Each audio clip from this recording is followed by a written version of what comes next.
Rey.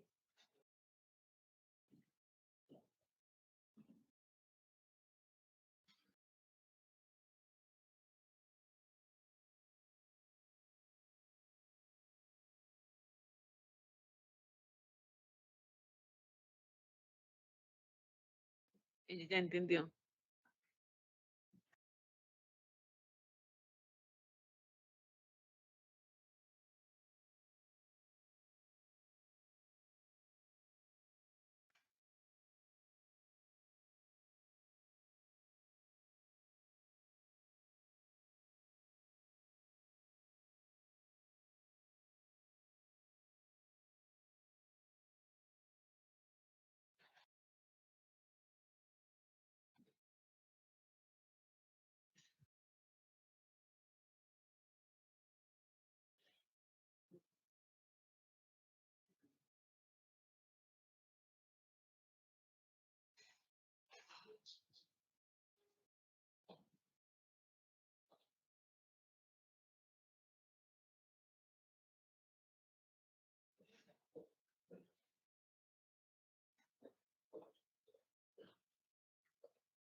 Que está como intermitente acá.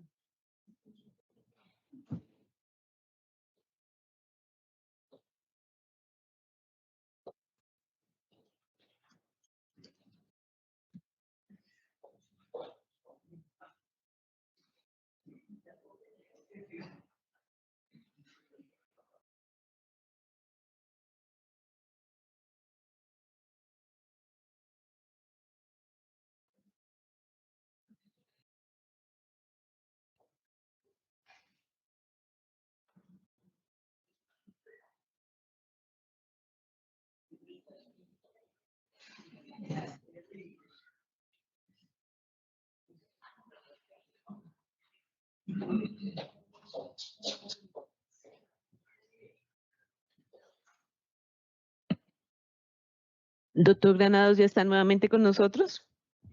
Sí, señoría, perdóneme, pero volvió a pasar lo mismo, pero ya finalmente con el apoyo de Franklin logré la conexión. Gracias. Perfecto, doctor. Señora fiscal, entonces podemos continuar. 10:48. Gracias, su señoría. Igualmente, la defensa trajo como testigo suyo a Oscar Hernán Monsalve Pineda, hermano de Juan Guillermo Monsalve, quien, lejos de desvirtuar la versión de Juan Guillermo, termina por respaldarla en aspectos fundamentales y porque además carece de la fuerza suficiente para desacreditar otras pruebas presentadas por esta parte procesal. Primero, el señor Óscar Monsalve reconoció que durante los años en que vivió y trabajó en la hacienda Las Guacharacas, tanto en la primera época entre 1986 y 1994, como en la segunda entre 1996 y 1999, por la finca pasaba, además del ejército, actores armados ilegales. La guerrilla del ELN en ese primer periodo y en la segunda los paramilitares, y dijo los paramilitares del bloque Metro. Más aún, afirmó de forma explícita que estos grupos se identificaban por su nombre, es decir, no estamos hablando de simples rumores, sino de presencias armadas que tenían libertad de tránsito y que incluso en el caso del ejército llegaban a permanecer 15 a 20 días dentro del predio. Mientras que, dijo frente al bloque metro, pasaban por la vía férrea, llegaban por la noche y al otro día ya no estaban.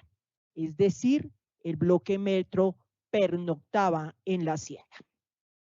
Entonces el testigo, presentado por la defensa para controvertir la versión de su hermano, terminó reconociendo los siguientes hechos: que el bloque metro sí operaba en la región, que él conocía a alias J, referido ampliamente por Juan Guillermo como uno de los comandantes del bloque norte y reconocido por su hermano también en esa categoría.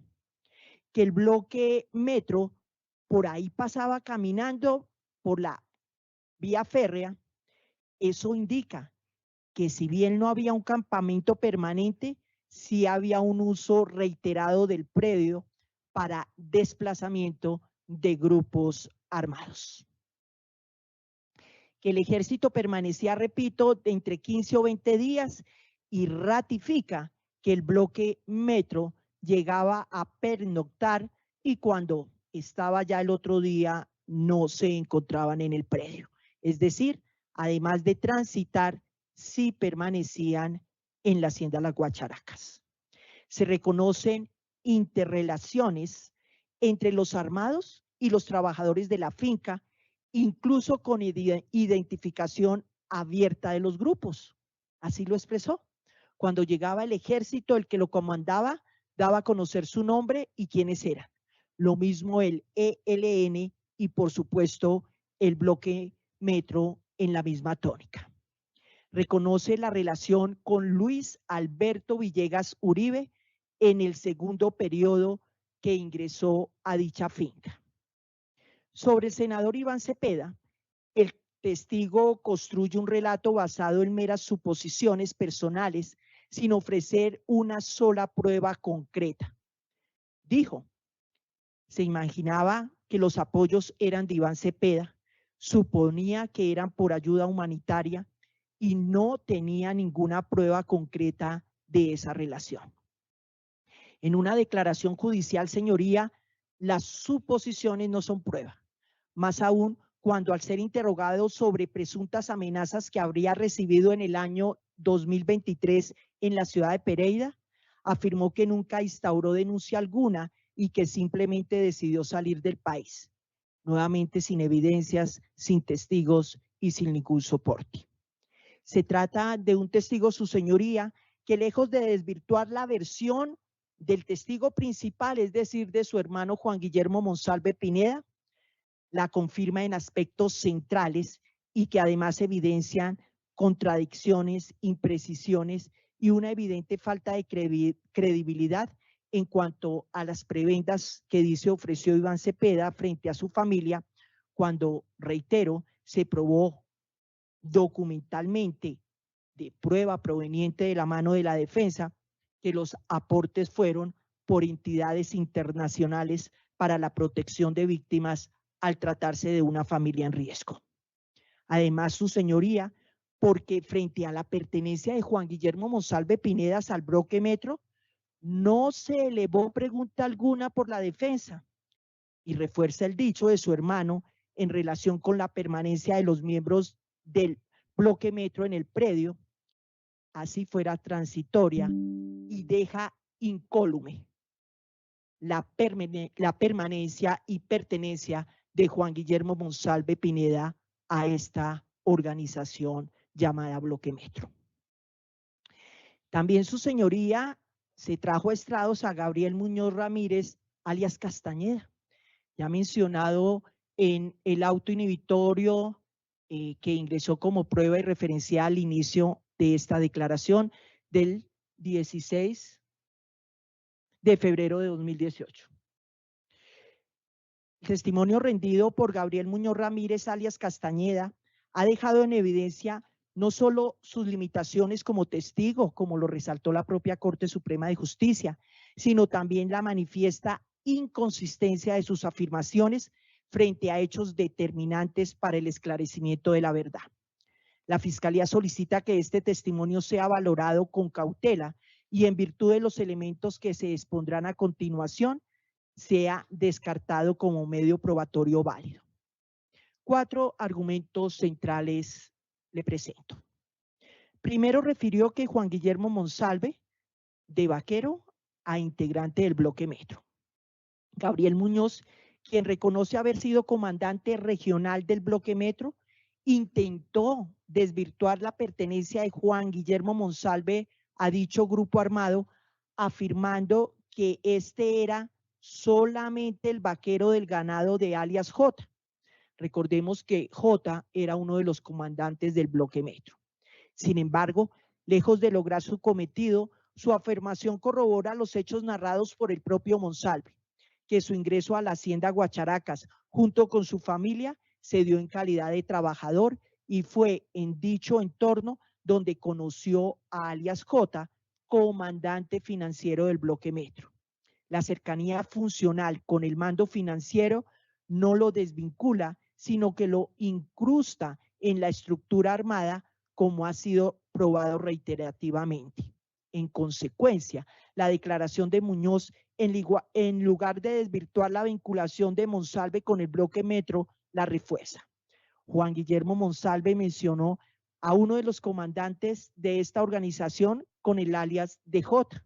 Así lo hizo también su señor padre y lo reconoció también su señor hermano y otros testigos que más adelante pondremos de presente.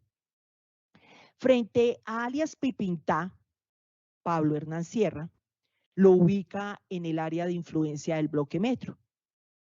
El testigo afirmó haber conocido a Pablo Hernán Sierra en Santo Domingo, donde fue secuestrado por la guerrilla. Luego lo ubica en Cristales y en frecuentes reuniones en San José de Nuz con alias J, comandante financiero del bloque Metro, incluso lo señala en medio de un combate en esa región. Si bien Muñoz dice no saber de qué hablaban, reconoce que se reunían de manera regular y que participó al menos en un combate del bloque Metro. Lo anterior confirma la presencia de Pablo Hernán Sierra en la zona de operación del bloque Metro en fechas coincidentes con las actividades del grupo armado y su cercanía directa con uno de sus comandantes. Todo esto cobra mayor relevancia si se tiene en cuenta que el propio Sierra García ha admitido que para esa época se dedicaba a la extracción ilegal de combustible, actividad característica de dicha estructura criminal. Por ende, el intento del testigo por desligar a Sierra García y a Juan Guillermo Monsalve del bloque Metro no solo fracasa, sino que termina por incriminarlos mediante su ubicación temporal y geográfica, reforzando lo expuesto por otros testigos y elementos probatorios. Recordemos que la Corte Suprema de Justicia, en el auto del 16 de febrero de 2018, puesto de presente al inicio de mi intervención y que forma parte de este juicio, compulsó precisamente copias contra Muñoz por ese presunto delito de falso testimonio, precisamente por su interés mendaz. Frente a la reunión con el senador Iván Cepeda, su relato podemos calificarlo como fantasioso y sin sustento. Según el testigo, se reunió con el senador Iván Cepeda en la oficina de la dirección de la cárcel de Itagüí, llevado por la doctora Mercedes. Relató que el senador se encontraba junto con escoltas y le habría dicho, comillas, yo lo mandé a llamar para que usted me hable de Álvaro Uribe y que le entregaría un, comillas, papelito con lo que debía decir. Afirmó haber rechazado la propuesta y retirarse del lugar. Este relato carece absolutamente de credibilidad. Como consta en la prueba documental ingresada, se ubica a Gabriel Muñoz como parte de la lista de personas mencionadas en un correo enviado por Arroyave al senador Cepeda solicitando su intervención por temas de seguridad y para la entrega de fosas comunes. La visita, por tanto, se enmarcó dentro de una labor legítima de control político y de defensa de derechos humanos autorizada por el Congreso y realizada con conocimiento de la dirección del centro carcelario. El senador no tenía competencia ni posibilidad para ofrecer beneficios judiciales, tal y como lo dio a conocer cuando subió a estrados como testigo en este juicio, al precisar que la reunión giró en torno a su situación de riesgo y su intención de colaborar a cambio de beneficios judiciales, por lo que no tuvo avance alguno en la misma, pues reiterativamente Iván Cepeda ha manifestado en este estrado que al inicio de cada una de las reuniones daba a conocer su función como congresista y la carencia de competencia para ofrecer, tramitar o recibir o darle a conocer a las personas algún beneficio judicial.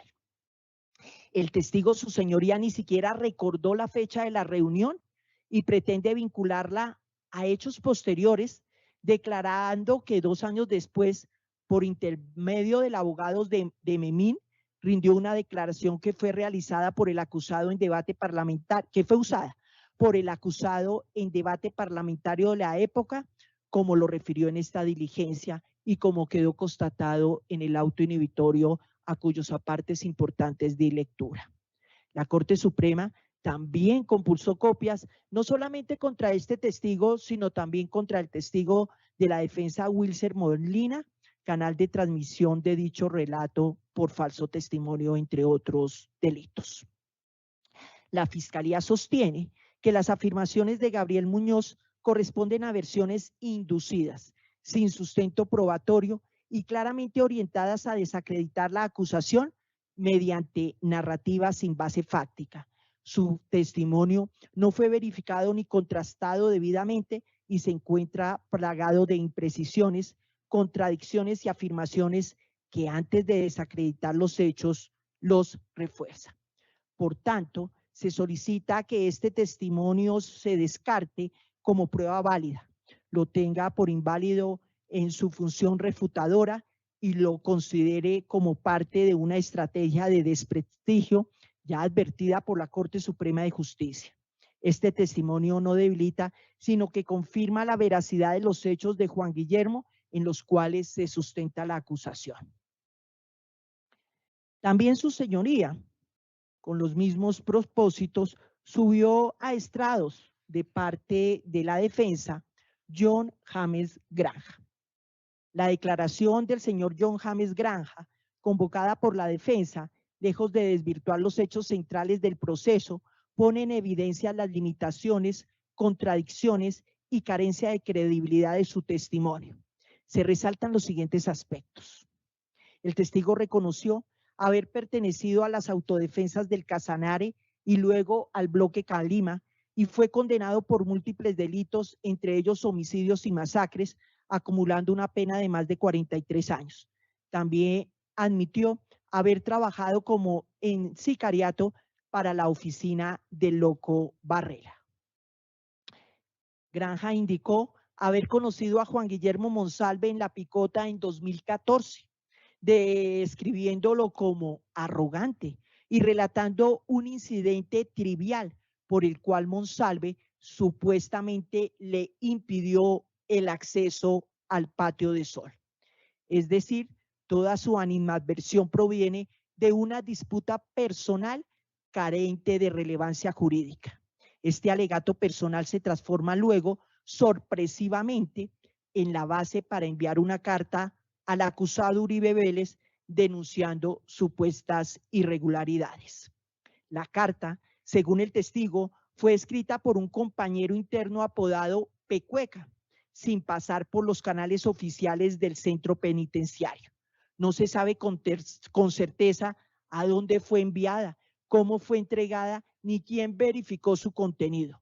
La Fiscalía considera que esta supuesta carta carece de autenticidad probatoria y además fue redactada sin testigos imparciales ni formalidad alguna, lo que afecta su valor como medio de prueba. El testigo asegura que escuchó a Monsalve hablar sobre beneficios económicos y un asilo político supuestamente ofrecidos por el senador Iván Cepeda. Sin embargo, admite que esto lo escuchó, comillas, tomando trago, un sábado con internos como Niño Fabián y el carnicero en un contexto informal sin que pueda aportar ninguna prueba. El testimonio resulta absolutamente débil, basado en rumores de oídas, sin sustento documental ni testigos independientes. Aunque dijo haber declarado ante la Corte Suprema de Justicia en 2015, la Fiscalía le recordó que esa misma Corte compulsó copias para que se le investigara por falso testimonio. Granja negó tener conocimiento de ello, lo cual demuestra su falta de conciencia sobre el valor de sus palabras y reafirma que su intervención es poco fiable. John James Granja no aporta datos nuevos, ni presenció los hechos que dieron lugar al proceso penal contra el acusado. No tiene relación directa con el contexto de las declaraciones de Juan Guillermo, ni con los encuentros investigados entre Monsalve, abogados y terceras personas. Su testimonio pretende, sin éxito, desviar la atención del proceso judicial con base en especulaciones y supuestos rumores carcelarios. No se cumple el cometido de desacreditar al testigo Monsalve. Con el mismo propósito subió a estrados Jairo Espejo Rivera.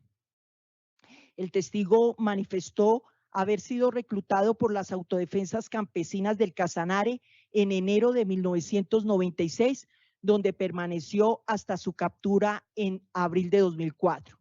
En el centro de reclusión La Picota, compartió pabellón con Juan Guillermo Monsalve entre 2014 y 2017. Pese a que el propósito de la declaración era demostrar información comprometedora o desacreditante sobre Monsalve, lo cierto es que el testigo no presenta información nueva ni relevante sobre los hechos materia del proceso.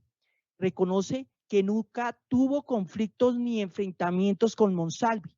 No conoce directamente el motivo por el cual Monsalve no fue trasladado a Valledupar en noviembre de 2017 y solo relata que le comentó que estaba preocupado.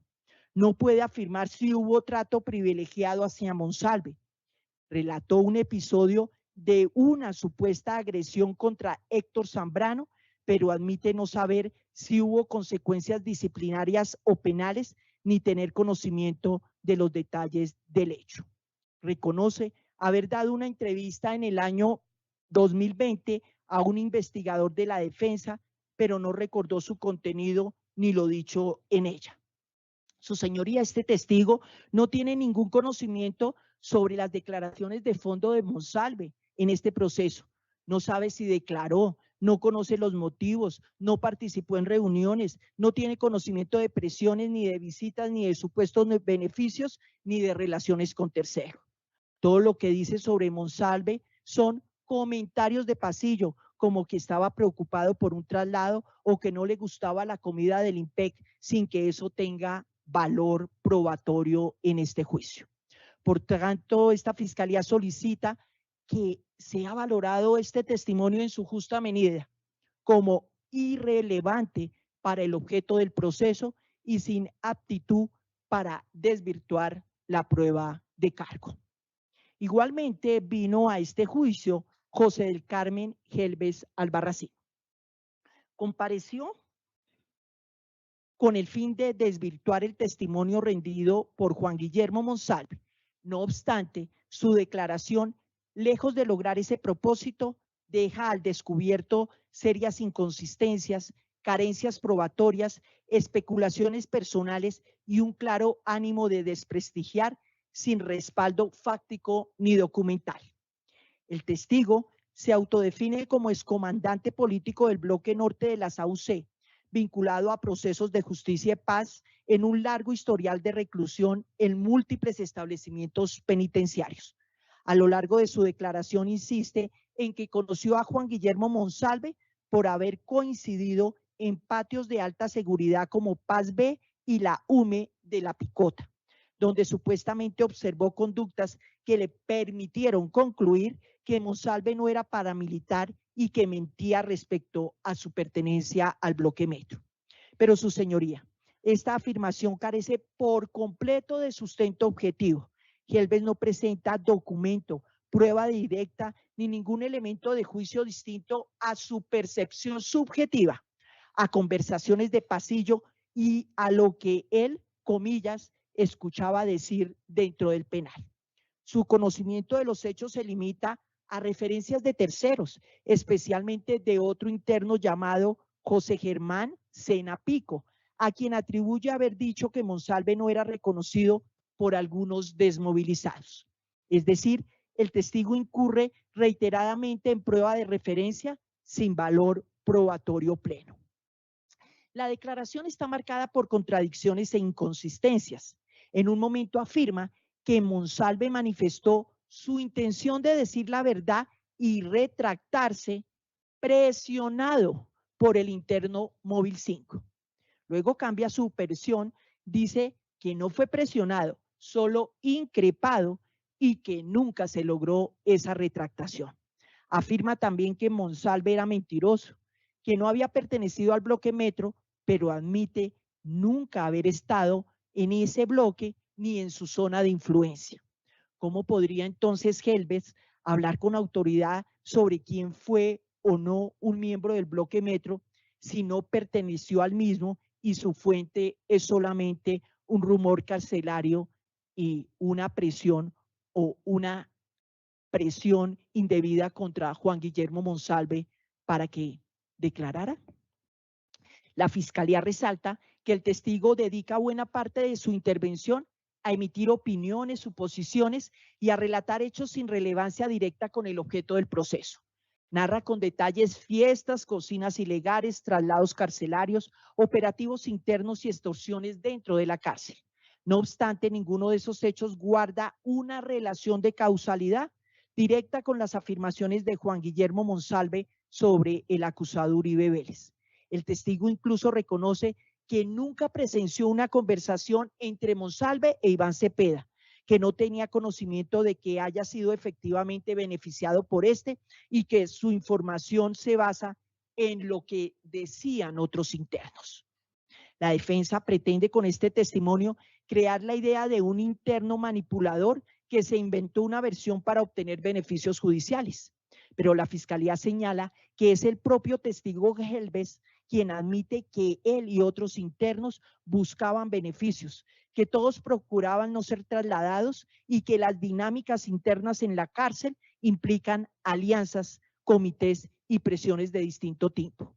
Por tanto, no se trata de una conducta excluyente de los centros de reclusión, ni tampoco se acreditó que Juan Guillermo hubiese recibido tratamiento diferenciado o preferencial del Estado. Por el contrario, la versión de Helves demuestra un ambiente carcelario permeado por la corrupción, la desinformación y el oportunismo, sin que eso sirva como prueba para restar credibilidad a lo sostenido por Juan Guillermo Monsalve bajo la gravedad del juramento ante su señoría. Con el mismo propósito se trajo a José Miguel Gil Sotelo. Compareció presentado con el propósito de introducir una narrativa según la cual se le habría ofrecido dinero para declarar falsamente en contra del procesado Uribe Vélez. Sin embargo, su declaración, lejos de fortalecer esa tesis defensiva, deja en evidencia hechos que comprometen aún más a esas estructuras ilegales y al mismo tiempo plantea serias dudas sobre la veracidad y coherencia de las versiones de este testigo. Reconocimiento explícito de estructuras de narcotráfico vinculadas al paramilitarismo. En desarrollo de su declaración, el testigo reconoció sin ambigüedad haber sido parte de un frente armado y admitió bajo juramento haber conocido a Pablo Hernán Sierra, alias Pipintá, en el contexto del narcotráfico, concretamente en un laboratorio de procesamiento de cocaína en San Roque, el cual era custodiado por miembros del Frente Nordeste al que pertenecía el propio testigo. Aunque el señor Gil Sotelo intenta matizar su implicación, reconoce que alias J, comandante financiero del bloque Metro, era quien alquilaba la zona para el procesamiento de droga y que su función era cuidar que no se metiera la guerrilla. Es decir, el testigo termina admitiendo que el laboratorio tenía protección armada del grupo al margen de la ley al cual pertenecía. Y aunque niega haber ingresado directamente, corrobora la existencia, localización y función de laboratorios, así como la presencia activa del comandante J. Señoría, este punto no puede pasar inadvertido. El testigo admite haber hecho parte de una estructura criminal que alquilaba territorios para el procesamiento de droga bajo el encubrimiento de las autodefensas. Más aún reconoce que su papel era impedir el ingreso de la guerrilla, protegiendo un espacio dedicado al narcotráfico. Esto es altamente relevante para el contexto del proceso, pues demuestra que actores ilegales con presencia en la zona de Guacharacas sí se encontraban involucrados con economías ilegales, lo cual coincide con las versiones entregadas bajo la gravedad del juramento en este juicio por Juan Guillermo Monsalve Pineda y otros, quienes también describen el papel de las AUC en la protección de estos laboratorios y en el dominio territorial de la zona, y ubican a miembros del bloque Metro como Pipinta.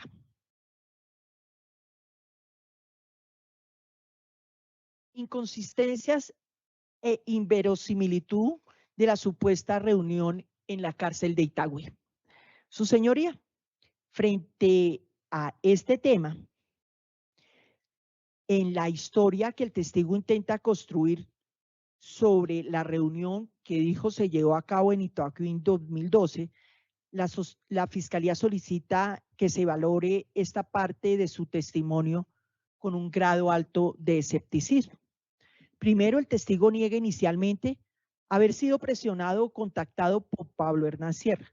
Solo después de que se le pone de presente una entrevista rendida a la defensa, sin la admonición del juramento, reconoce de manera sorprendente que sí existió una reunión donde le ofrecieron 50 millones de pesos y beneficios judiciales. Segundo, afirmó que fue llevado a la dirección del penal donde había personas de corbata, 8, entre ellas Pablo Hernán Sierra y el director Juan Carlos Jaramillo. Sin embargo, no logró identificar a ningún otro asistente ni presentó prueba alguna sobre esa supuesta convocatoria.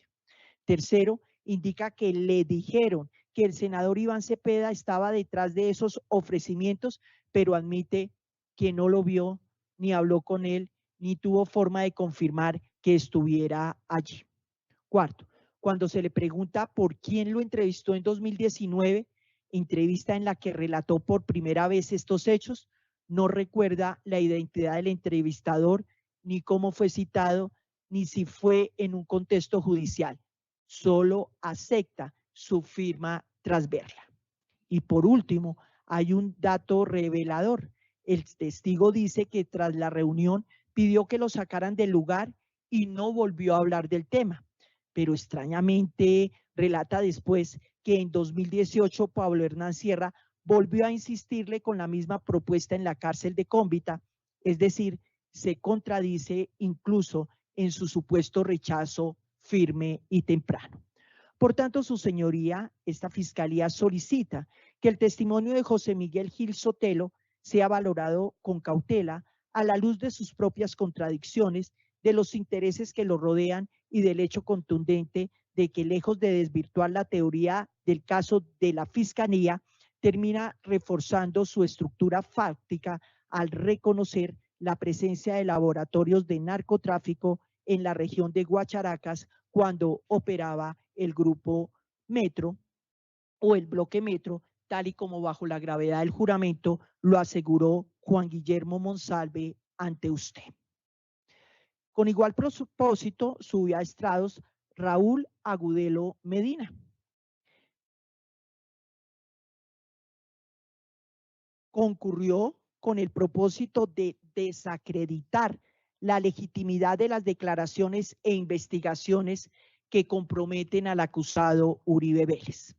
Desde el inicio de su intervención, el señor Agudelo Medina intentó presentar un relato cargado de generalidades, anécdotas y apreciaciones personales sin ningún soporte probatorio. El eje central de su testimonio fue la afirmación que presenció ofrecimientos para declarar falsamente en contra del expresidente Uribe y del excomisionado de paz, Luis Carlos Restrepo. Esos ofrecimientos, según él, habrían sido realizados por el interno Alberto Guerrero, alias Pipintá, y por otras personas supuestamente cercanas al senador Iván Cepeda y a la ex senadora Piedad Córdoba. La Fiscalía considera que este testimonio carece de fuerza probatoria por las siguientes razones fundamentales: imprecisión y subjetividad del relato. El testigo narra hechos que en su mayoría se basa en lo que, comillas, le decían, le contaban o él asumía. Expresiones como, no sé si era cierto, eso me lo decía él, no puedo asegurarlo, se repiten constantemente. Ello demuestra que se trata de conjeturas personales y no de afirmaciones verificables. Ausencia total de pruebas. A pesar de referirse a ofrecimientos de beneficios, llamadas, contactos con abogados y hasta intentos de atentado, el testigo no allegó prueba documental ni se aportaron otros elementos que corroboren su dicho, incluso cuando afirma tener números, teléfonos anotados, no los exhibe ni se constata su veracidad. Desprestigio sin fundamento de los testigos de la Fiscalía. Intenta socavar la credibilidad de personas que han declarado en contra del acusado. Entre ellas habla de alias Eliezer, Luis Eduardo Montero Vargas, sugiriendo que recibió beneficios por testificar. Sin embargo, su dicho se reduce a repetir que eso decía él sin aportar prueba alguna, más allá de una supuesta fotografía cuya autenticidad ni siquiera se discutió formalmente en este juicio. Construcción de una supuesta red de testigos falsos. El relato intenta hilvanar una teoría de complot donde varios testigos habrían sido manipulados para perjudicar a Uribe Vélez. Pero esta narrativa no es más que una afirmación infundada, sostenida exclusivamente, repito, en la voz del testigo, quien además admite que no fue testigo presencial de los hechos, como la supuesta entrega de unos dineros o un asilo a España. Por lo tanto, señora juez, solicita que la Fiscalía que se valore esta declaración con el rigor que merece, teniendo en cuenta su notoria falta de precisión, ausencia de sustento probatorio, subjetividad manifiesta y la clara intención de desviar la atención sobre los hechos objeto de este juzgamiento. También contamos con Luis Alipio Rodríguez. Se trata de un testigo que, igual que los anteriores, incurre en contradicciones ostensibles, que carece de idoneidad y cuyas afirmaciones no logran desvirtuar los hechos acreditados en este proceso. Es importante que Luis Alipio Rodríguez se presentó como una persona con problemas graves de salud física y mental, incluso manifestando que puede perder el conocimiento por falta de oxígeno. Esta condición, aunque lamentable, incide directamente en su capacidad para recordar y declarar de manera clara y precisa, lo cual debilita la fuerza probatoria de su testimonio. El declarante pretendió construir un relato según el cual habría sido víctima de una persecución estatal y un montaje judicial para el año 2001. Sin embargo, su testimonio estuvo basado en divagaciones, lagunas de memoria y afirmaciones sin sustento probatorio. Alegó haber sido torturado, perseguido por tierras y relacionado con un supuesto falso positivo judicial sin aportar documentos, decisiones o elementos objetivos. La Fiscalía subraya que la defensa ha pretendido utilizar a este testigo para reforzar una narrativa de supuesta manipulación judicial en contra del acusado Uribe Vélez. No obstante, el señor Rodríguez Maecha no aportó prueba alguna de que haya existido presión por parte de la Fiscalía, del senador Cepeda o de otra autoridad legítima para declarar en un sentido determinado. Por el contrario, sus referencias son vagas, indirectas y basadas en comentarios de terceros.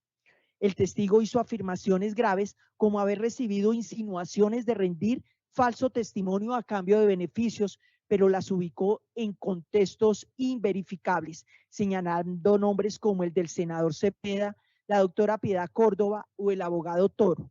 Afirmó tener números telefónicos escritos en papelitos sin aportar estos documentos, lo que evidencia la precariedad de su testimonio.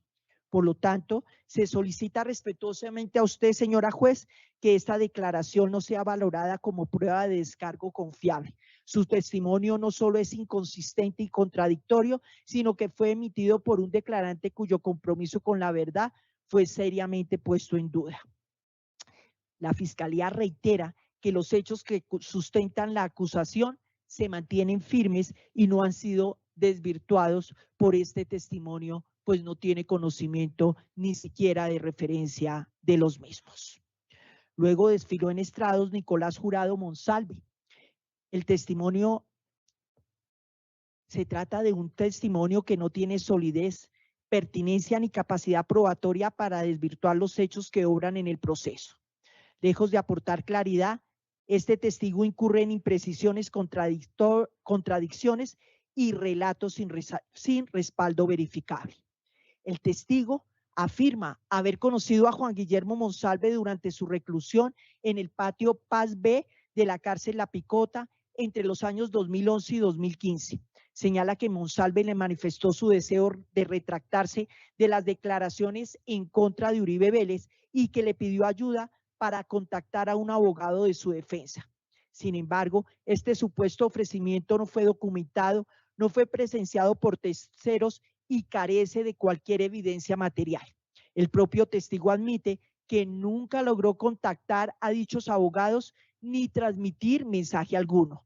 Lo que presenta, por tanto, es una declaración unilateral, carente de sustento y sin posibilidad de verificación. Además, su señoría, como el propio testigo lo reconoció, perteneció a las FARC y es firmante del acuerdo de paz. En ese contexto, resulta inverosímil que Juan Guillermo Monsalve le hubiera solicitado contactar a un abogado de Álvaro Uribe Vélez, sabiendo que se trataba de una persona vinculada a un grupo de izquierda. Más aún, el supuesto encuentro ocurrió tras el traslado de Monsalve a la cárcel La Picota, luego del atentado que sufrió en el establecimiento penitenciario de Cómbita, lo que agrava las dudas sobre la veracidad y oportunidad de este relato. El testigo aseguró que Monsalve pidió ingresar un veneno al patio para simular un atentado en su contra. Afirmaciones de tal gravedad exigen un respaldo serio que en este contexto no existe. No se aportaron registros, ni testigos, ni sanciones penitenciarias, ni documentos que respalden el dicho de este testigo. Más aún, el propio declarante cae en ambigüedad al admitir textualmente que no sabe cómo se ingresó el supuesto veneno, que fue una idea de Monsalve y que luego simplemente se supo lo que había pasado. Esto muestra un testimonio construido sobre rumores de patrio, no sobre pruebas serias. El testigo hace referencia a un supuesto cambiazo en el traslado de internos, afirmando que fue él quien terminó siendo trasladado en lugar de Juan Guillermo Monsalve por órdenes del senador Iván Cepeda, quien presuntamente habría influido ante el director del centro carcelario. Tales afirmaciones nuevamente carecen de todo sustento. El testigo no presenta evidencia, no identifica con precisión la cadena de decisiones que habría originado el traslado y se limita a repetir lo que, según él, se comentaba entre los internos. Además, su señoría falta la verdad cuando afirma que el cambiazo se produjo porque Juan Guillermo Monsalve debía ser trasladado a la penitenciaría de Ibagué y él debía permanecer en Bogotá. Esto es falso de falsedad absoluta. Está debidamente documentado que el traslado de Monsalve estaba programado para la cárcel de Valledupar, no para Ibagué. Esta contradicción fundamental deja en evidencia la falta de veracidad del relato y compromete gravemente la credibilidad del testigo. Finalmente, su señoría, el relato de Nicolás Jurado Monsalve no resiste un análisis serio de credibilidad ni pertinencia. Está plagado de especulaciones, comentarios de terceros, versiones sin respaldo y acusaciones temerarias que no corresponden con ninguna otra prueba del proceso. La defensa lo presenta con el ánimo de desvirtuar lo dicho por Juan Guillermo Monsalve, pero su testimonio no solo es débil, sino que refuerza la tesis de la Fiscalía en tanto refleja los intentos reiterados de sectores interesados por desacreditarlo mediante testigos carentes de valor jurídico y probatorio. Por tanto, solicito a su señoría que desestime el valor de esta declaración como prueba de descargo. No cumple con los estándares exigidos en la Ley 906 de 2004, ni aporta claridad, ni muchos menos desvirtúa los sólidos elementos que sustentaron la acusación. De esta manera, su señoría, la prueba de la defensa no logró derruir la prueba legalmente allegada en este primer evento y por ende le ruego y le repito que el sentido de fallo que debe emitir la judicatura es condenatorio al acusado Uribe Vélez. Pero para continuar en el camino de desacreditar a Juan Guillermo Monsalve Pineda, su señoría se presentó una prueba sobreviniente. La defensa ha introducido como prueba documental la decisión proferida por el Juzgado 11 de Ejecución de Penas y Medidas de Seguridad de Bogotá, el 7 de marzo de 2025, dentro del trámite de vigilancia de la pena impuesta a Juan Guillermo Monsalve Pineda, con la intención de demostrar que el testigo incurrió en falsedad ante usted, señora juez, al afirmar en este juicio que no ha recibido beneficios judiciales. Según la defensa, desde el 23 de julio del 2024, el fiscal Daniel Hernández le habría otorgado una rebaja equivalente a una cuarta de la pena impuesta, en voces de la defensa de 11 años de prisión, lo que desmentiría su declaración bajo juramento.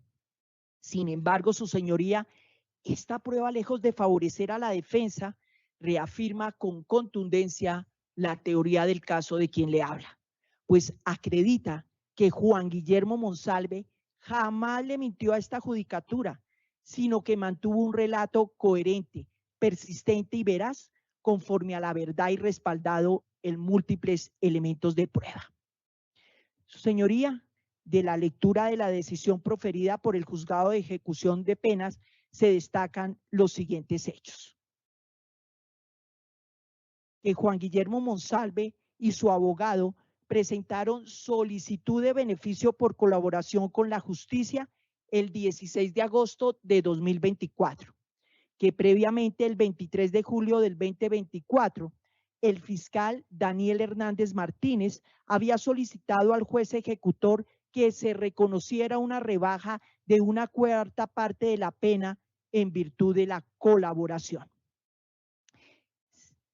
En esta decisión, en cumplimiento del artículo 413 de la Ley 600 de 2000, el juez de ejecución de pena remitió solicitud a la señora Fiscal General de la Nación para que se pronunciara en este caso.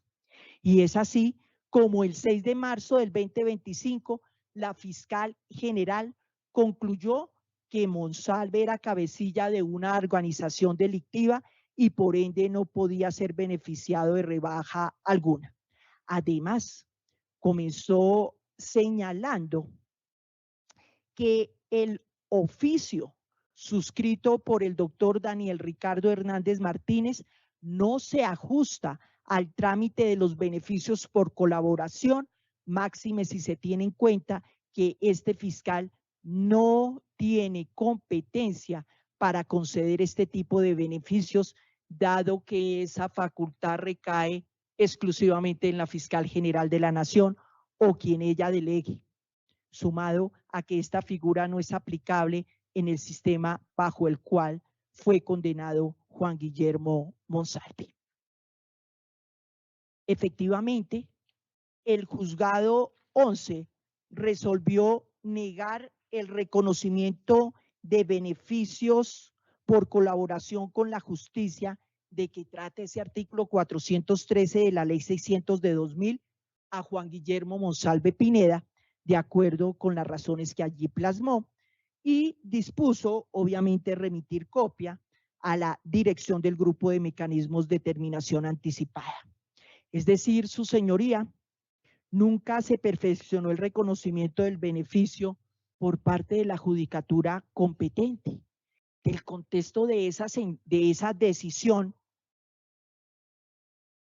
se establece que lo que un colega fiscal mandó fue un oficio en el que señalaba que consideraba que había un reconocimiento de rebaja, pero tan consciente era que eso no tenía ningún efecto que lo remitió ante la judicatura, es decir, ante el juez vigilante de esa pena. Y su señoría realza más la verdad de Juan Guillermo Monsalve en el siguiente aspecto. El señor defensor pone de presente que en el contrainterrogatorio al que estuvo sometido el testigo por su parte, el defensor le pregunta al minuto 1 hora, 13 minutos, 40 segundos. Bueno, hasta el momento, desde ese año 2011 y a la fecha en que nos encontramos, ¿usted ha obtenido algún beneficio jurídico? ¿Alguna rebaja de su pena por colaboración con la justicia? Y Juan Guillermo Monsalve Pineda contestó a usted, señora juez, hasta hoy no.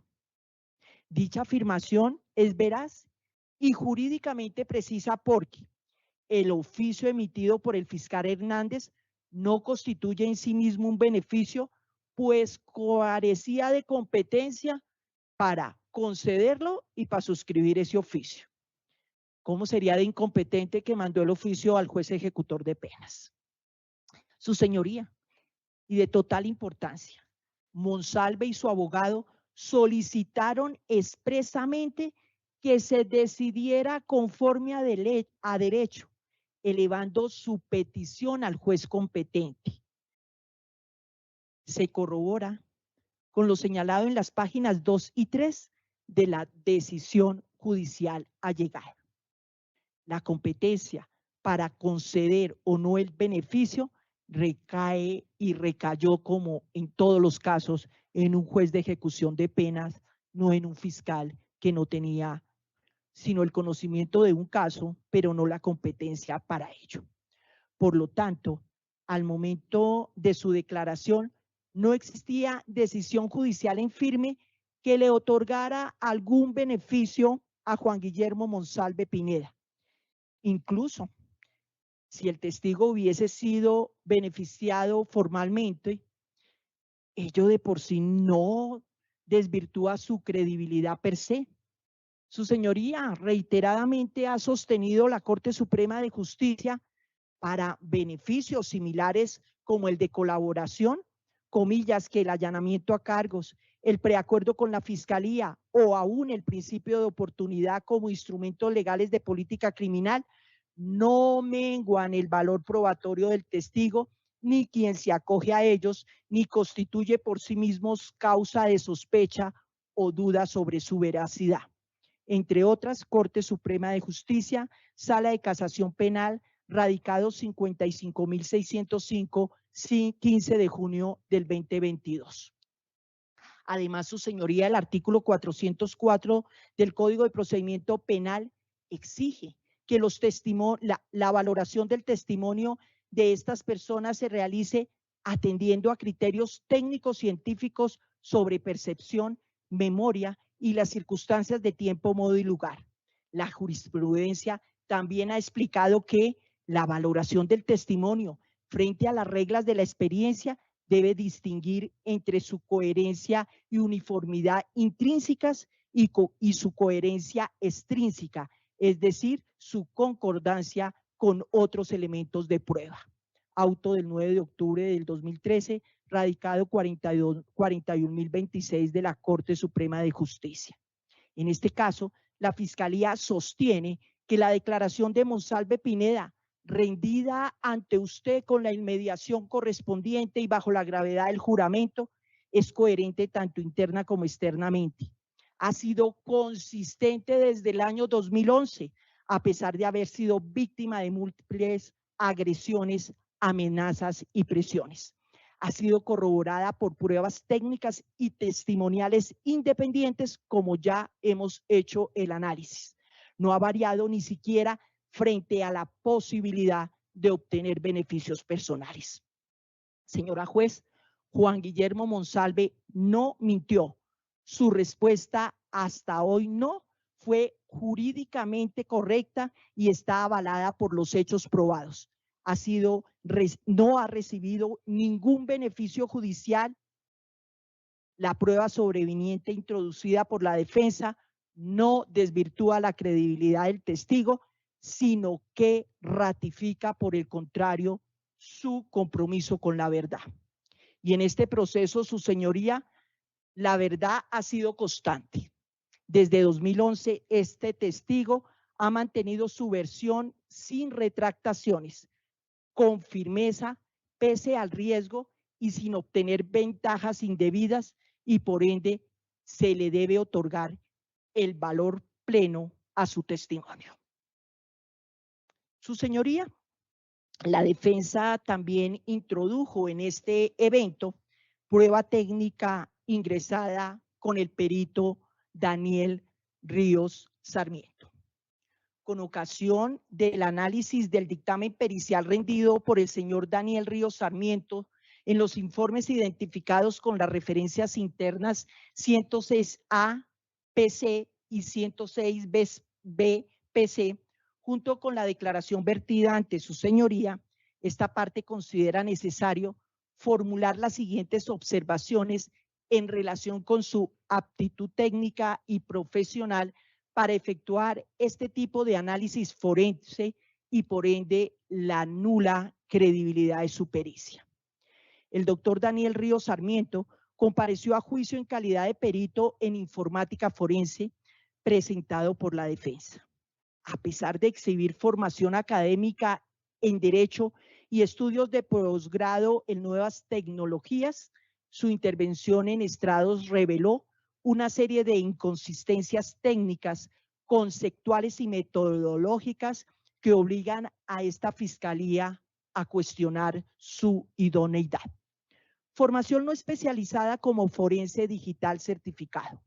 Aunque se presenta como magíster en Derecho Informático y Nuevas Tecnologías, el perito no acreditó formación técnica específica certificada en informática forense, ni constancias de entrenamiento bajo estándares internacionales como ISO o ICT o IS 20037, 27042 o 17025 requeridos para la práctica rigurosa de peritajes digitales. De igual manera, no certificó formación específica en el manejo de las herramientas forenses utilizadas. En segundo lugar, inexperiencia en el sistema penal de la Ley 600. Ante preguntas directas de la misma defensa, el perito admitió no tener experiencia concreta en procesos adelantados bajo el régimen procesal de la Ley 600 de 2000, lo que le impide comprender y valorar válidamente los estándares de custodia, admisión y traslado de elementos probatorios originados en la Corte Suprema de Justicia. Sus críticas a la cadena de custodia del dispositivo como la USB o el archivo cumple AVI son, por tanto, infundadas y descontextualizadas. En tercer lugar, deficiencia en fundamentos técnicos esenciales. En contrainterrogatorio, el perito incurrió en errores conceptuales graves, como afirmar que el hash es resultado de la encriptación, lo cual es incorrecto. Hash es la verificación de la integridad, mientras que la encriptación es la protección de confidencialidad. Es decir, son procesos distintos con finalidades diversas, y confundirlos compromete la comprensión de la cadena de integridad digital, eje central de todo su peritaje informático. Cuarto, uso de herramientas no forenses ni certificadas. El perito reconoció haber utilizado, entre otros, el software Plural File Recovery, el cual es gratuito y de uso doméstico, sin certificación forense ni respaldo institucional, para recuperar mensajes de datos. Justificó su empleo con referencias a artículos de revistas sin comprobación directa y sin demostrar que dicha herramienta garantice la preservación, trazabilidad o auditabilidad exigidas para evidencias judiciales. En el informe también menciona softwares como Cloud Convert, en el informe 106A en la página 30, por ejemplo, que tampoco es forense, sino una plataforma web de conversión de archivos en línea.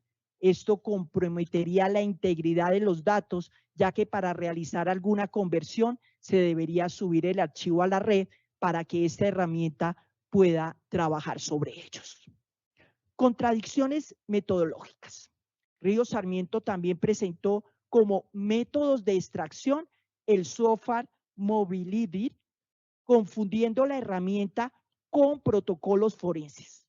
Más grave aún, admitió que no tuvo certeza sobre la completitud de la extracción de datos del celular analizado, lo cual contraviene principios básicos como exhaustividad y control y deja en duda todo el análisis derivado de este procedimiento. Él documentó como métodos, software y protocolos de conexión, confundiendo estos dos con métodos forenses de obtención de datos. Los métodos forenses son técnicas y procedimientos utilizados para obtener y preservar evidencia digital de manera confiable y segura.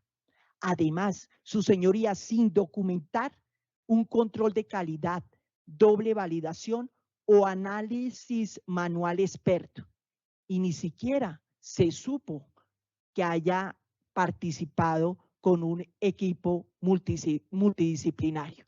Se trató de un dictamen suscrito por una sola persona, realizado por una sola persona, un abogado con algunos magíster. La mera ejecución de software de recuperación no reemplaza la experticia técnica para interpretar adecuadamente el contexto, autenticidad o manipulación de los datos extraídos.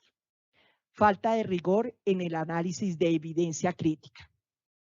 En relación con el archivo cumple.avi, el perito sostuvo que presenta edición, pero no ofreció verificación técnica sólida sobre cómo ocurrieron las modificaciones, ni explicó la mecánica de inserción de imágenes desde un archivo Word, con lo cual su afirmación carece de sustento científico. Además, al explicar la coincidencia de hash entre archivos con diferente peso en bits, ofreció una respuesta evasiva que evidenció desconocimiento técnico profundo, falencias en el manejo de herramientas y utilización de herramientas no certificadas o avaladas.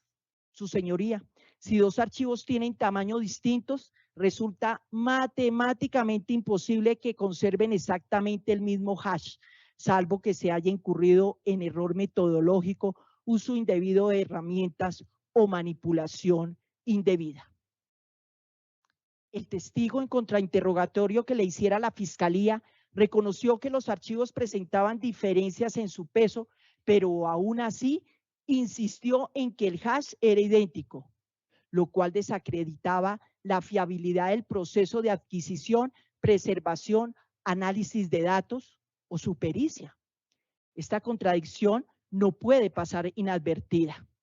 Su señoría, la fiscalía procedió a abrir esos archivos en los que le insistió en el contrainterrogatorio al testigo si era un error, porque aceptó que esa tabla se hacía manual y dijo que no era un error. Pues efectivamente, los tres archivos, como lo señalaba la lógica, al tener peso diferente, tienen hash diferentes. Es decir, se trata de un perito completamente inexperto. La defensa y su señoría autorizó como prueba el archivo cumple.avi. Durante el desarrollo de la diligencia, el perito de la defensa, Daniel Ríos Sarmiento, afirmó que el archivo de video cumple.avi entregado por la Corte Suprema de Justicia presentaba indicios de modificación. En particular, sostuvo que la continuidad de la escena que intenta retratar está interrumpida por algunas imágenes, insinuando la posibilidad de una alteración en el contenido de los mensajes de datos. Señaló también la ruta de hallazgo del archivo y una parte de su contenido fue exhibida en juicio. Sin embargo, al ser interrogado sobre el fundamento técnico de esta afirmación y especialmente sobre qué parámetros había utilizado para determinar la supuesta modificación, respondió ante requerimiento de la Fiscalía que para establecerla y no dejarla en el escenario de la suposición, se requería el cotejo de 2 archivos, lo que no fue ordenado en la pericia. Su señoría, pues en este caso concreto, sí existía un archivo original de contraste que ingresó como prueba a este juicio oral. El red-al-piso 0004, pero que no se dispuso, como aceptó el perito, su estudio pericial de cotejo, ni tampoco en su oportunidad la Fiscalía lo hizo. Y su señoría, aquí concurrió también como perito de la defensa el ingeniero de sonido Andrés Vargas Durán, funcionario del CTI. El ingeniero Andrés Vargas Durán informó que el estudio pericial se realizó sobre un DVD que contenía la imagen forense de aquella USB. Su señoría, la USB que el 26 de febrero de 2016 entregó Deyanira Gómez ante la Corte Suprema de Justicia. Aclaró que en la orden inicial se le solicitó revisar el video rec-al-piso 004.avi entregado por Deyanira Gómez, pero como quiera que al ingresar al elemento aparecía el video cumple.avi, se solicitó al gerente del caso que se aclarara tal situación y se confirmó que el estudio peritaje competía el análisis de cumple.avi. Lo anterior es completamente entendible en razón a que el video REC 004 no reposaba en la USB referenciada y entregada el 26 de febrero de 2018, sino el REC 004 fue entregado en uno de los CDs que se allegaron a la Corte Suprema de Justicia el 2 de abril de 2018 por la misma Deyanira Gómez, junto con la carta de retractación de su esposo Juan Guillermo Monsalve Pineda y las 2 reuniones en la celda con Enrique Pardo Hash. Realizada esa aclaración, señaló Vargas Durán que del minuto 7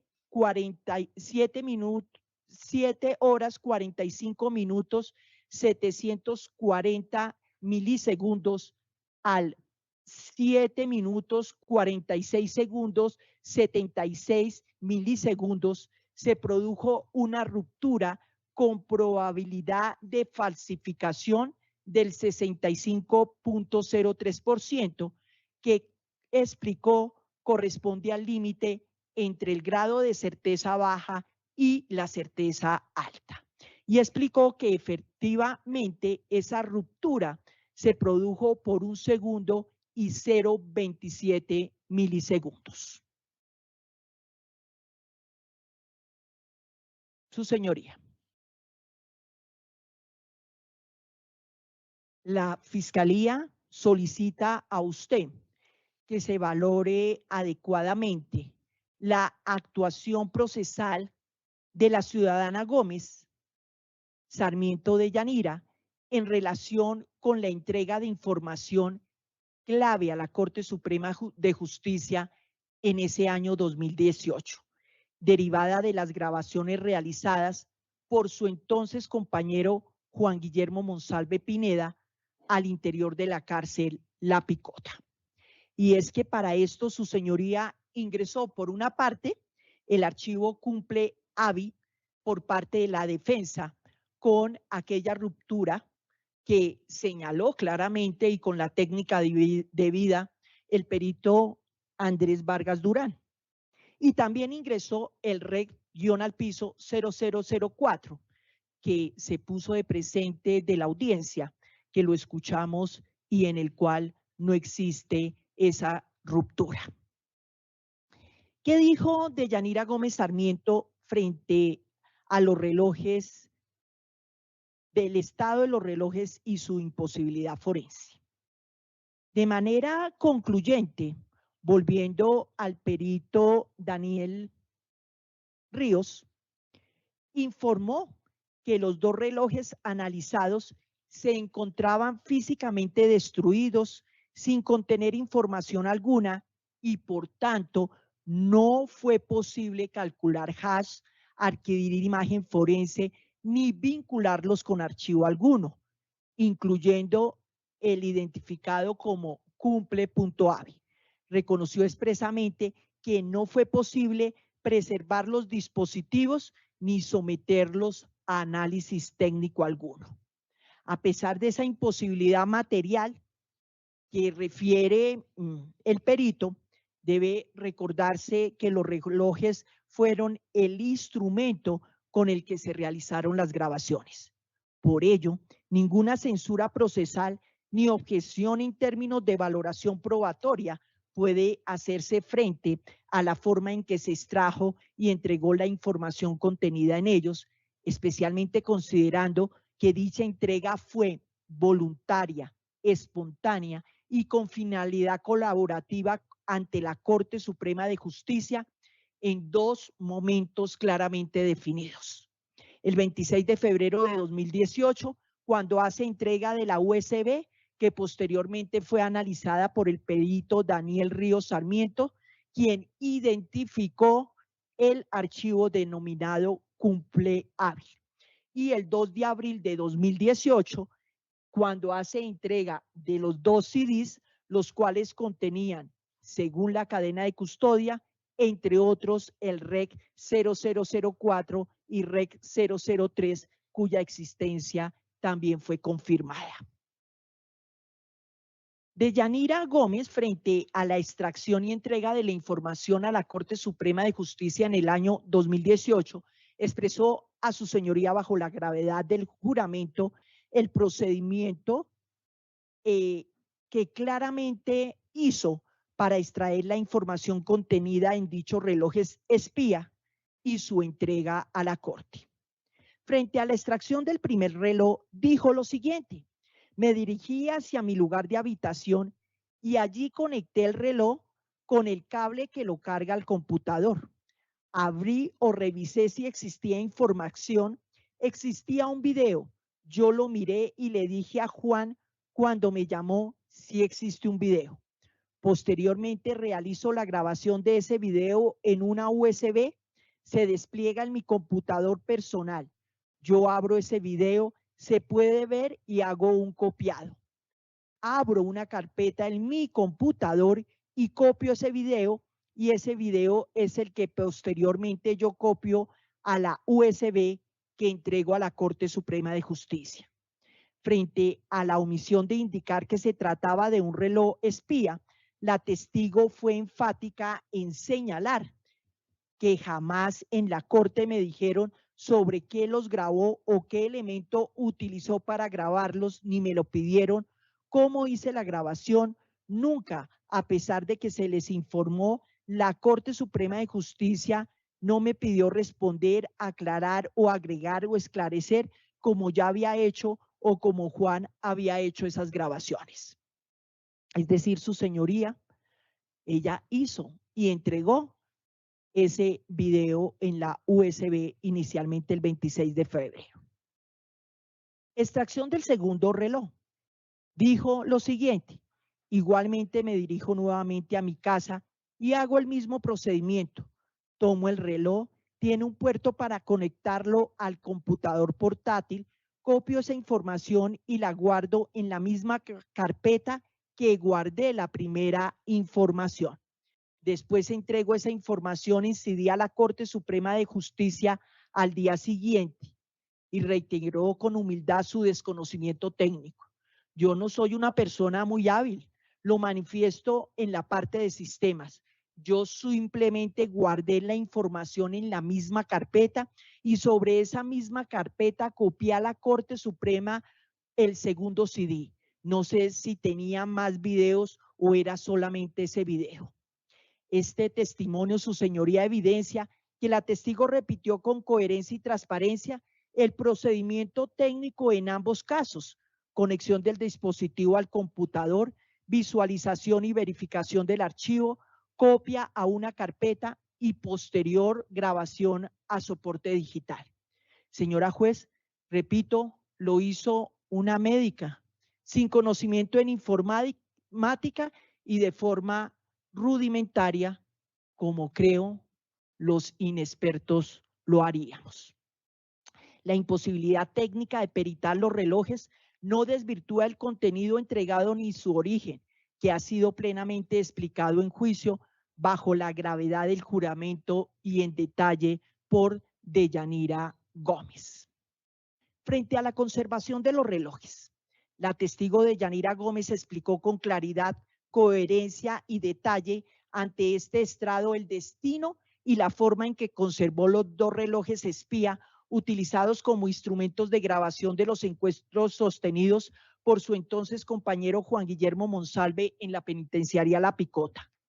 Tras extraer la información del primer reloj conectado a su computador personal y copiado el video a una USB, dispositivo que fue entregado a la Corte Suprema de Justicia el 26 de febrero de 2018, guardó dicho reloj en una bolsa tipo Ziploc dentro de un cajón de su armario.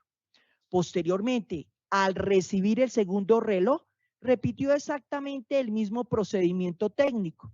Lo conectó a su computador, verificó y copió la información. La almacenó en la misma carpeta donde reposaba la anterior y grabó en 2 CDs que fueron entregados a la Corte el 2 de abril de 2018. Finalizando este proceso, depositó también el segundo reloj en la misma bolsa y lo conservó junto al primero. Cuando debió abandonar el país por razones de seguridad, en ese mismo año 2018, dejó ambos relojes almacenados en una caja junto con sus pertenencias bajo la custodia de una persona de su confianza.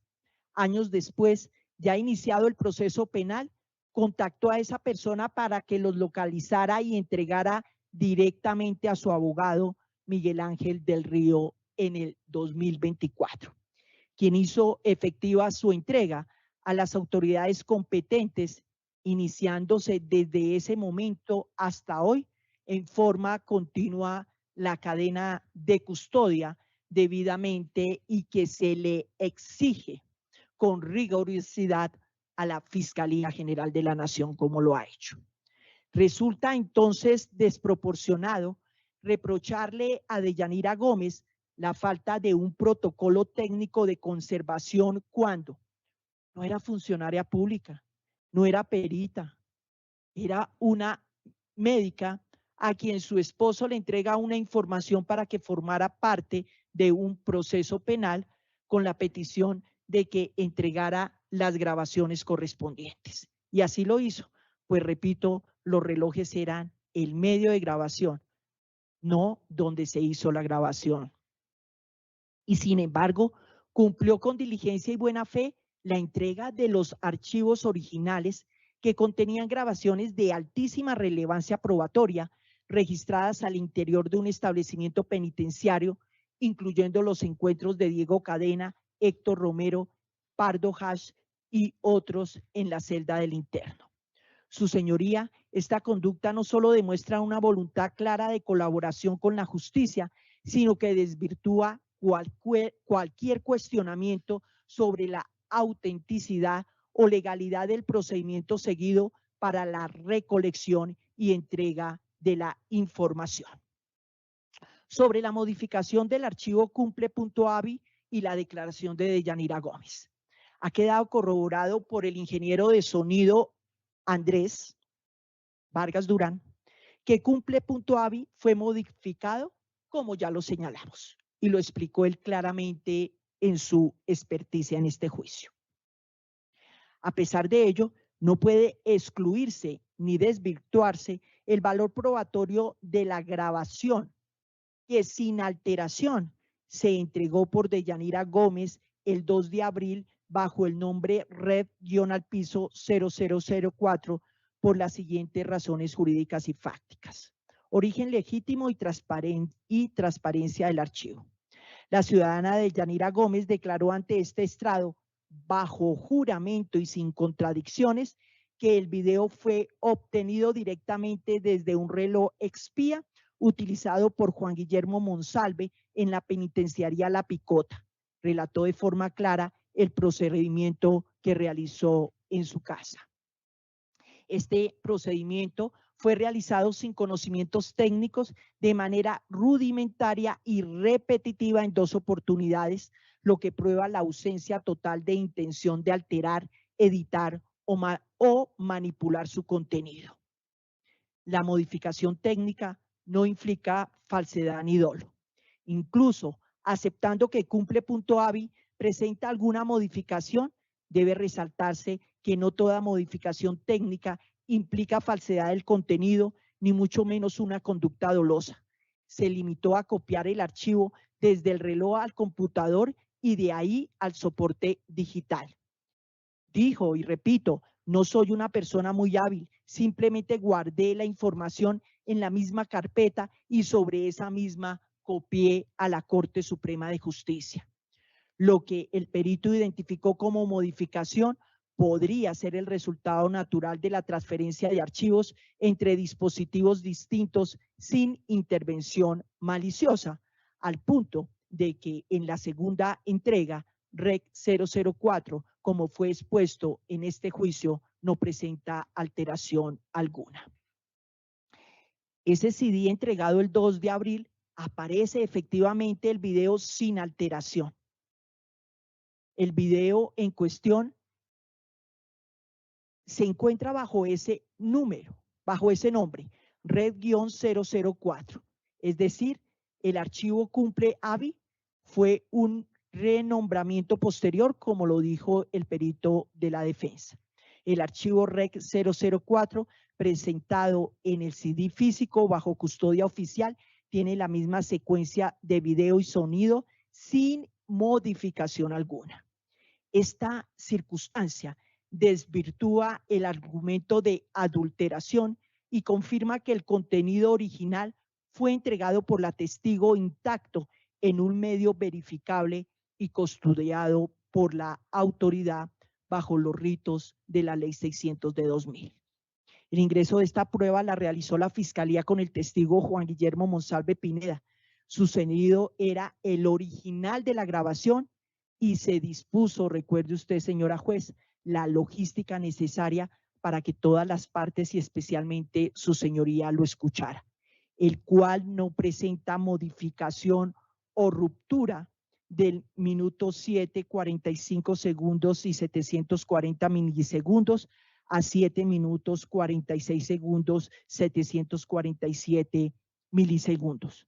Vale decir, esa ruptura de 1 segundo y 0.27 milisegundos no existe en el REC 004.